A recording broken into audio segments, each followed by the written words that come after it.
Olá, tudo bem? No nosso último encontro falamos sobre formação territorial do Brasil e divisão regional do Brasil.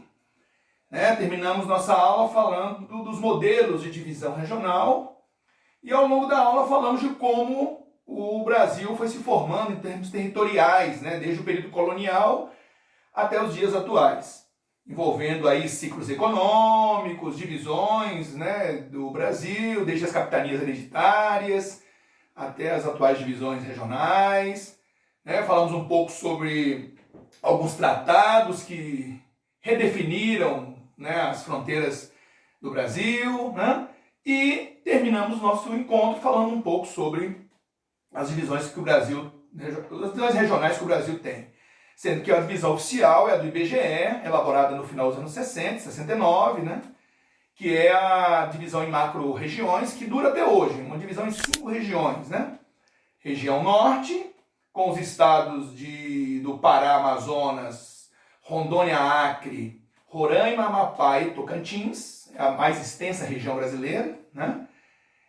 Depois vem a região Nordeste, que é a região que tem 9 estados ao todo, Ceará, Rio Grande do Norte, Maranhão e Piauí, Paraíba, Pernambuco, Alagoas, Sergipe e Bahia. É uma região bem fragmentada em estados, é que tem mais estados, e também é que tem o maior número de municípios. Depois nós temos a região Sudeste, que tem 4 estados, Espírito Santo, Rio de Janeiro, Minas Gerais e São Paulo. E é a mais populosa das regiões brasileira. Depois tem uma região Sul, tem apenas 3 estados, Santa Catarina, Paraná e Rio Grande do Sul.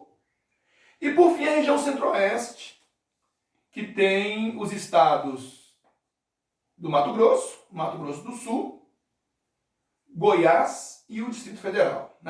Lembrando que Tocantins é região norte, outrora ele foi um pedaço do estado de Goiás, mas desde a Constituição de 88 e a partir de 1990 ele foi incorporado à divisão regional do Brasil como parte da região norte.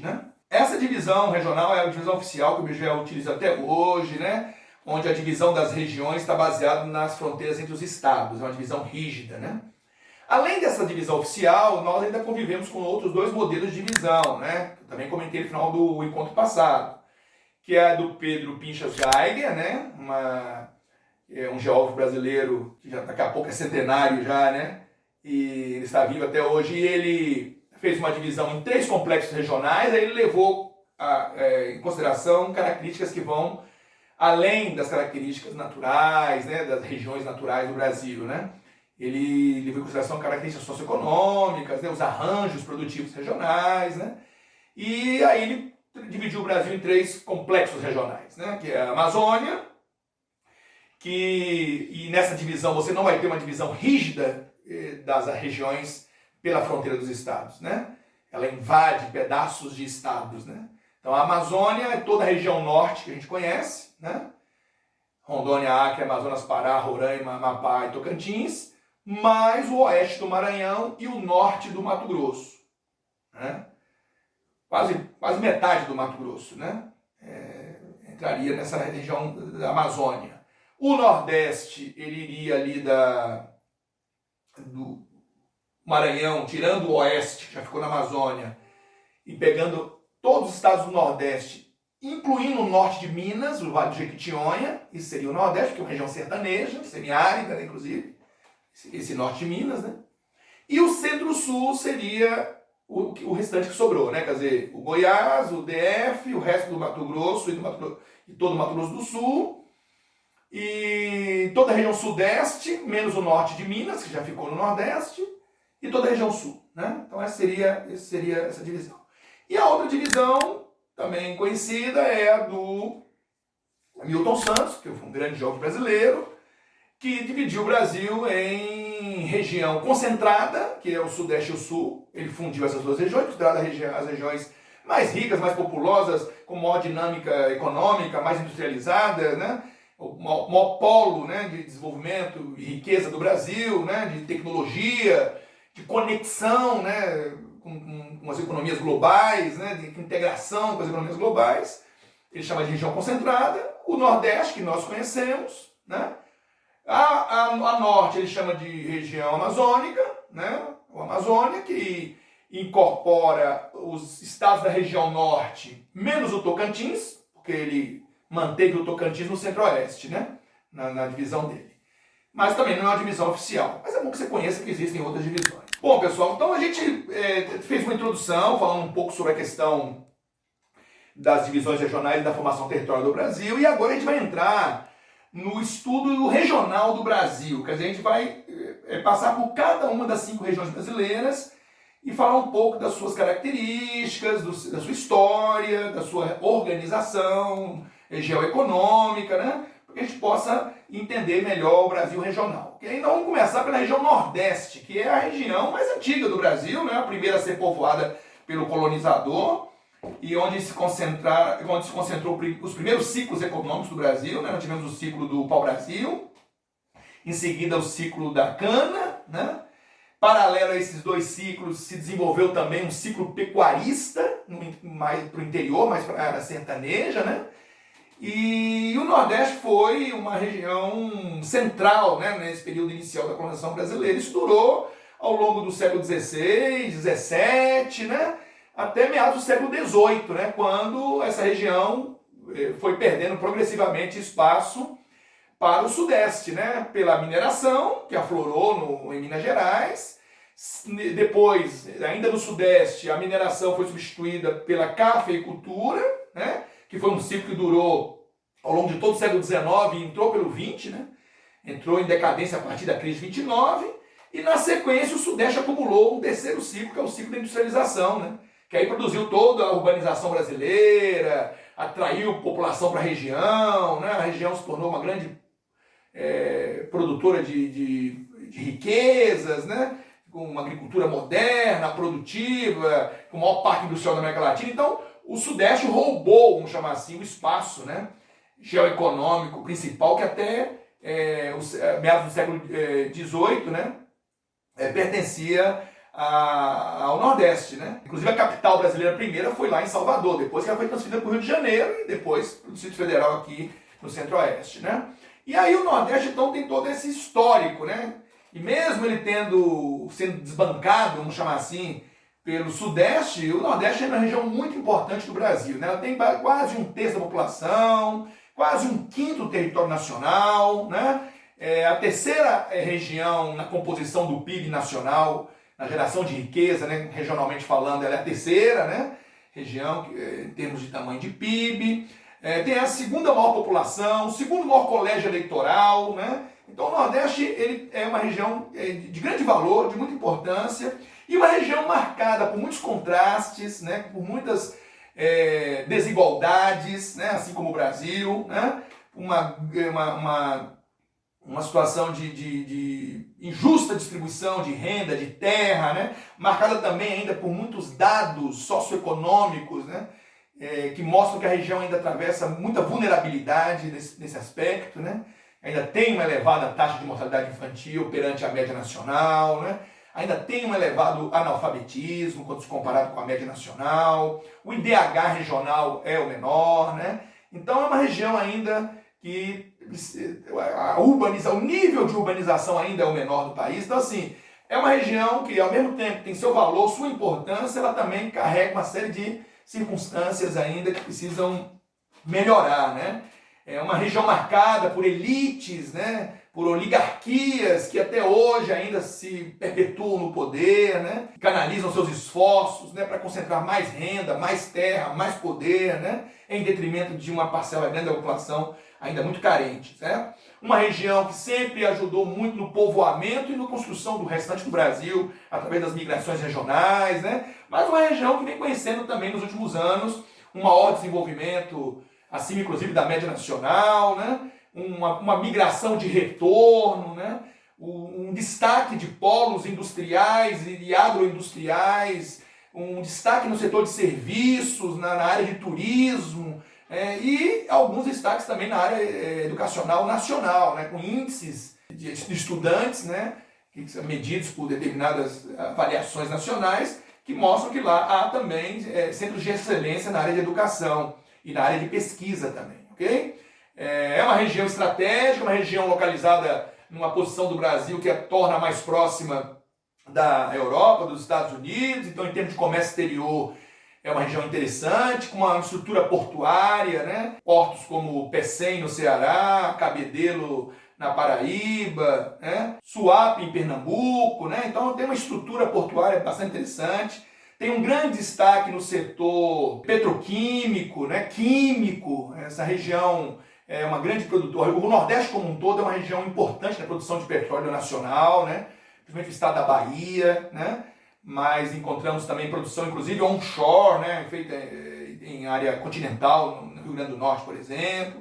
Então, é uma região, nesse complexo petroquímico, químico, né? Ela tem um grande destaque, né? Então, assim, é uma área que a gente precisa avaliar com cuidado, com carinho, porque é uma região importante, né, do nosso país e uma região que tem grande perspectiva de crescer, de desenvolver, de sanar uma série de problemas ainda socioeconômicos. É uma região que demanda ainda uma infraestrutura ainda em vários setores, né, no saneamento, apenas metade dos habitantes tem acesso a esgoto, né? Então, tem projetos na região, na área de energia, de transporte, né? Na área de irrigação, inclusive a polêmica transposição do Rio São Francisco, né? Com 2 eixos, um eixo norte e um eixo leste, né? O eixo norte de um pouco mais de 400 quilômetros, que é o eixo que vai irrigar rios no Ceará, Rio Grande do Norte e Paraíba, e o eixo leste, com um pouco mais de 200 quilômetros, que é o eixo que vai irrigar rios da Paraíba e de Pernambuco, né? É uma obra polêmica, muitos dizem que o São Francisco já está devidamente sacrificado, deteriorado, né? Desmatado em suas margens, assoreado, e que não merecia uma obra dessa envergadura em termos de impacto, né?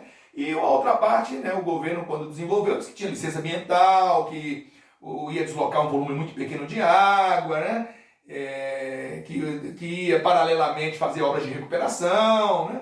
Essas obras ainda não terminaram, né? Essas obras se atrasaram, né? Muitas delas foram paralisadas, pouco a pouco se inaugura trechos, né? Começando lá no governo Lula, Temer já inaugurou trecho, Bolsonaro já inaugurou trecho, né? A obra continua, né? E é uma obra de grande porte. Alguns criticam, né? Porque dizem que é uma obra que vai, no fim, beneficiar grandes produtores rurais dessa região, né, em detrimento dos pequenos, que é uma obra que poderia ter usado o mesmo recurso para pulverizar obras menores de poços, açudes, barragens, né, que seriam muito mais úteis ao pequeno e médio produtor familiar, mas, né, não deixa de ser também uma obra que teve um potencial político muito grande, né, de levar água aos sertanejos, né, e tem um componente político que a gente não pode desprezar, ok? Mas é um rio muito importante da região. Lembrando que o Rio São Francisco é um rio que nasce na Serra da Canastra, em Minas Gerais, atravessa a Bahia, faz a fronteira da Bahia com Pernambuco, de Alagoas com Sergipe, né? É um importante rio na irrigação, na navegação e na geração de energia elétrica, né? Do sistema CHESF, né? Que é o sistema que controla essa produção de energia e distribuição ali naquela região. Ok? Bom, pessoal, o Nordeste tem toda uma história que vem desde a colonização, né? Essa história de colonização, ela inicia-se com a formação de uma elite oligarca canavieira, né, ligada à produção de cana-de-açúcar, centrada em Recife, em Pernambuco, mas com uma influência que se estendia pela Paraíba, pelo Rio Grande do Norte, né? E foi uma poderosa elite que dominou dos séculos XVI, XVII, começou a sofrer decadência a partir do século XVIII, mas que está posta lá até hoje, né? Mesmo não mais tendo o valor, a importância, a dimensão que tiveram no passado, né? Até porque nesse setor sucro-alcooleiro, né, que é o setor ligado à cana-de-açúcar, o Sudeste, São Paulo em especial, roubou o lugar do Nordeste, né?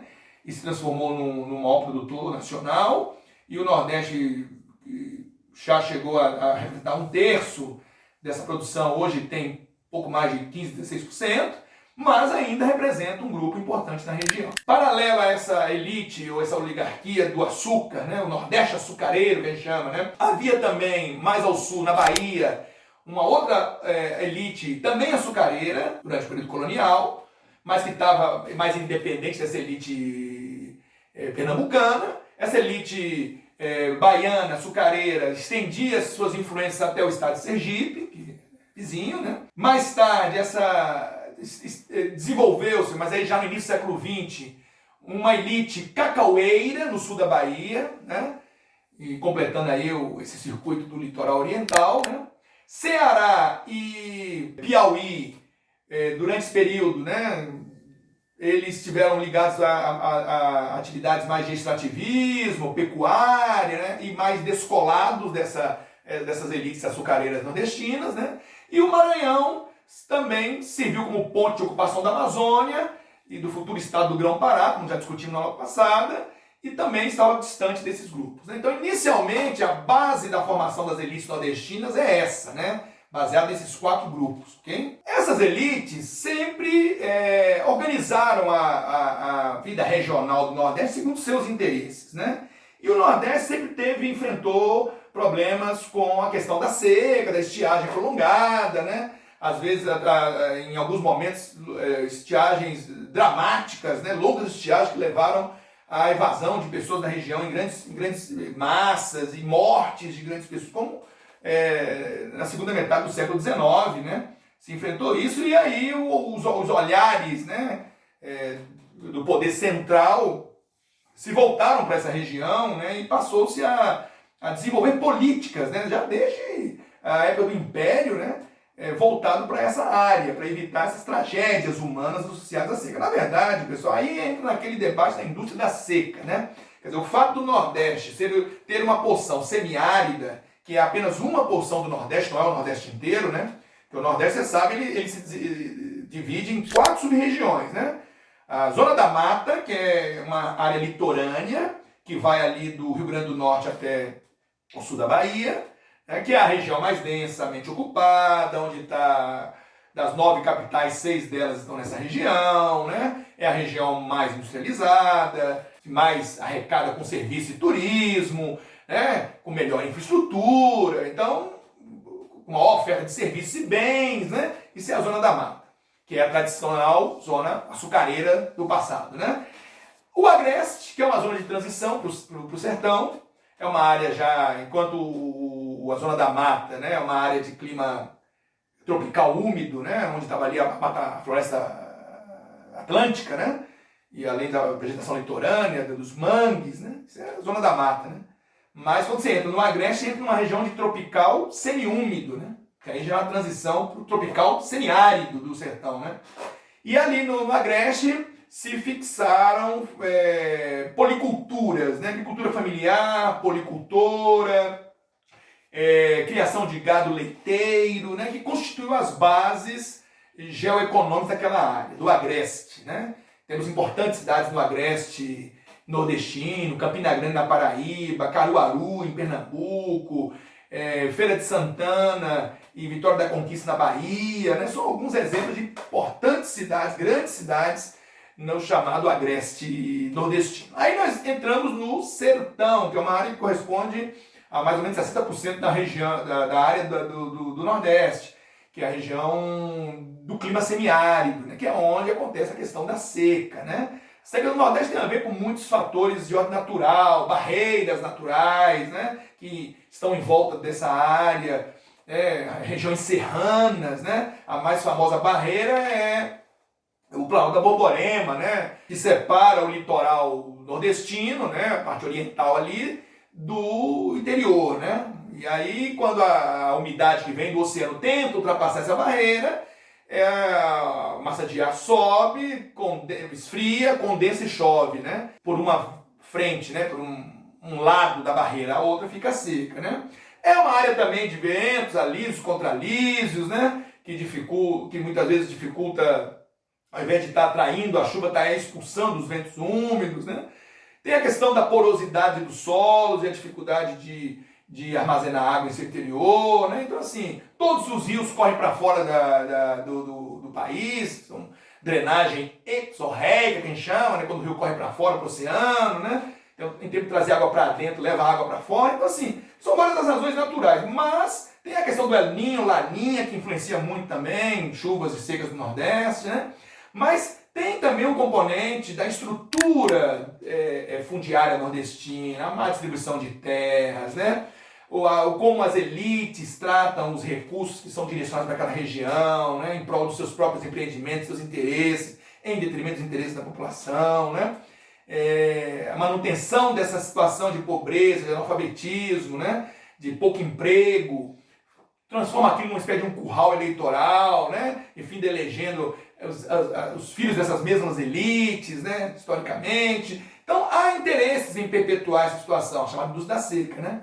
Mas isso tudo, né, finda mergulhando a região em pobreza, em uma região de retirantes, né? E aí chama a atenção do governo federal. E em função disso, historicamente, você vai ver que o governo federal criou planos, projetos, órgãos voltados para essa região nordestina. Não só para o sertão, para o Nordeste.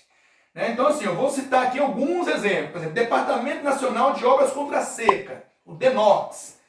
Um órgão criado pelo governo federal na década de 30. Na verdade, ele substituiu um órgão que tinha sido criado na primeira década do século XX. Né?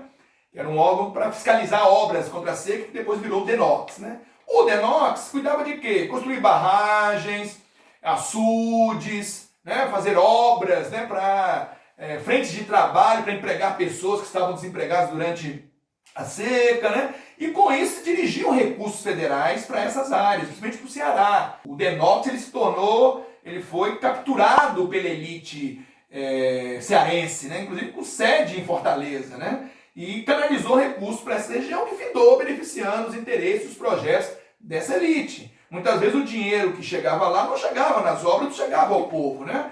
Ficava em obras inacabadas, né? E ninguém sabia para onde foi o resto do recurso, né? Que isso gera desvio, superfaturamento, corrupção, né? Que é uma marca também registrada do Brasil e dessas obras, né? Financiadas por dinheiro público, né? Mas é um exemplo. A criação do Instituto do Álcool e do Açúcar, né? Foi um órgão que se tornou interessante para a elite açucareira pernambucana e alagoana, né? Um órgão que regulava a produção de açúcar no Brasil, estabelecia cotas, preço mínimo, né? Inclusive eliminando um pouco da concorrência, né? Na medida que tentava regulamentar o setor e balizar a produção e definir cotas e preços mínimos, e com isso setores menos produtivos do Nordeste sobreviveram por mais tempo, quando o Sudeste se tornava cada vez mais competitivo, né? Mas o órgão estava regulando e garantindo a manutenção dessa elite açucareira nordestina, né? Tivemos a Codevasf, né? Um órgão que cuidava do desenvolvimento no Vale do São Francisco, né? Que foi criado para atender a elite baiana sertaneja, né? Com obras do São Francisco, para irrigação, né?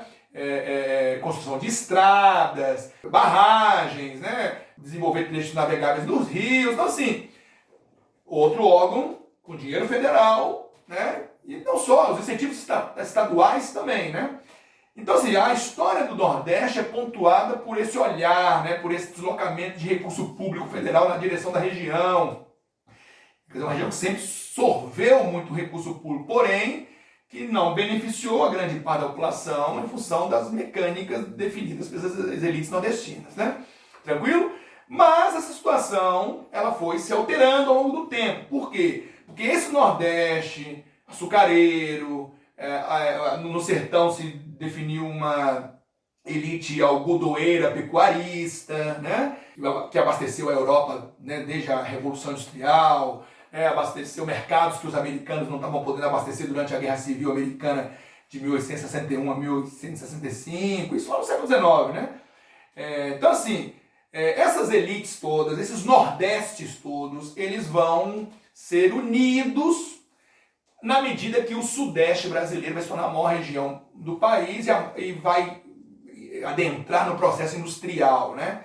Quando o Nordeste, o Brasil, né, iniciar o seu processo industrial centrado no Sudeste, vai haver uma reorganização do Nordeste, né? O Nordeste vai começar a ser cada vez mais subordinado às demandas do Sudeste, né?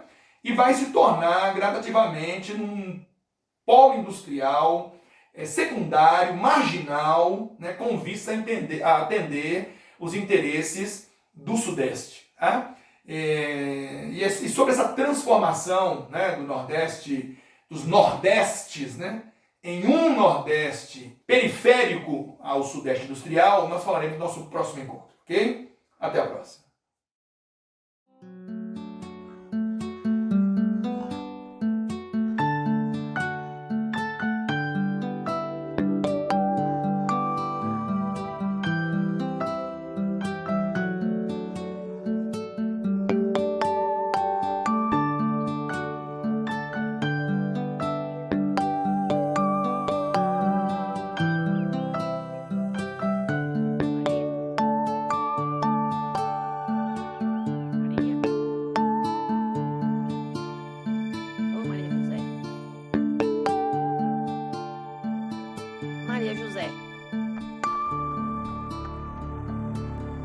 Maria José, tu não tá me ouvindo chamar não, Maria? Tu não sabe que aqui não é lugar pra tu ficar agora? Em vez de ficar perdendo tempo desenhando o nome, vai lá pra fora arranjar o que fazer, vá. Tem um pátio pra varrer, tem que levar água pros bichos. Vai, menina, vê se tu me ajuda, Maria José.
Benção, pai. Deus abençoe. Tudo bom, Maria? Tudo bom, Antônio. Dê aqui, deixa que eu levo. Não precisa não, Antônio.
Deus abençoe. Deus abençoe.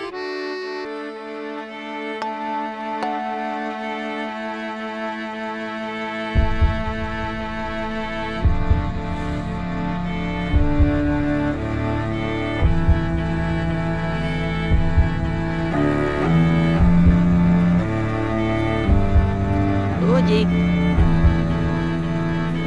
Ô, Lude.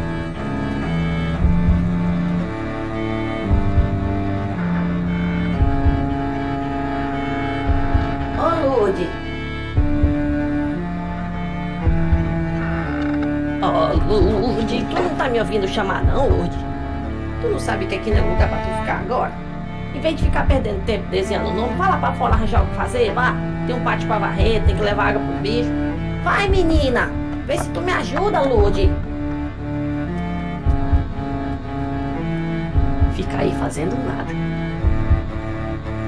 Desenhando o nome.